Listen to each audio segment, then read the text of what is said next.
लोग पूछते हैं बीजेपी को वोट क्यों नहीं देना चाहिए। मैं बताती हूँ क्यों नहीं देना चाहिए। बीजेपी की सरकार और उसके सपोर्टर पहले ऐसे लोग हैं जो किसी भी देश के जो स्कूल ठीक करो का विरोध कर रहा है। मतलब आप बताइए, स्कूल को ठीक करने का विरोध कर रहे हैं वो। मतलब इससे बड़े निकम्मे और शर्मनाक बात क्या होगी कि आप स्कूल ठीक करो का विरोध कर रहे हो।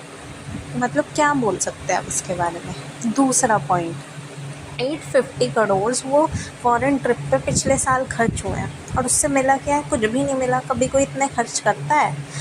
तीसरी चीज़, पीएम केयर फंड्स, उसमें 1200 करोड़ थे जो कि कोरोना के टाइम पे इसने अलग से फंड करके जोड़े थे, जबकि लोग पूछ भी रहे थे, पर इन्होंने बोला तो लोगों ने दे दिए।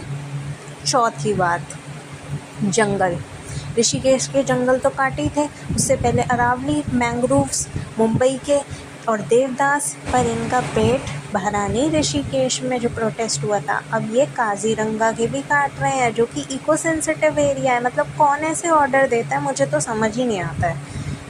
और पांचवा पॉइंट, एफआईआर, जिन बच्चों की जंतर मंतर पे चोट आई थी उनके एफआईआर ही नहीं लिख रहे हैं ये। एफआईआर जो कि एक बेसिक राइट होता है किसी भी पर्सन का, वो ही नहीं ले रहे हैं। मतलब पैलेट गन की रिपोर्ट्स तक छुपाई गई थी, वो तो 2 रिपोर्ट सामने आ गई कि 10 पेशेंट थे, अभी भी 2 की बच रही है, एम्स की और एक और दिल्ली के हॉस्पिटल की। तो क्या एक्सपेक्ट करें अब इस सरकार से? कुछ नहीं बचा है। तो राहुल गांधी 7 घंटा बैठे रहे तो मिल गई थी। मतलब अब इतनी बेसिक चीज़ के लिए भी सपोर्ट चाहिए होगा कि मतलब उसकी एफआईआर ही नहीं लिख रहे हैं। अगर राहुल गांधी नहीं बैठते तो मतलब वो 30 दिन से लिख ही नहीं रहे थे। ऊपर से एम्स वाले रिपोर्ट नहीं दे रहे थे जो कि 1 दिन के अंदर देनी होती है। आज 30 दिन हो चुके थे और एफआईआर तो लिख ही नहीं रहे थे। इन्हें डीएसपी के ऑफिस जाना पड़ा।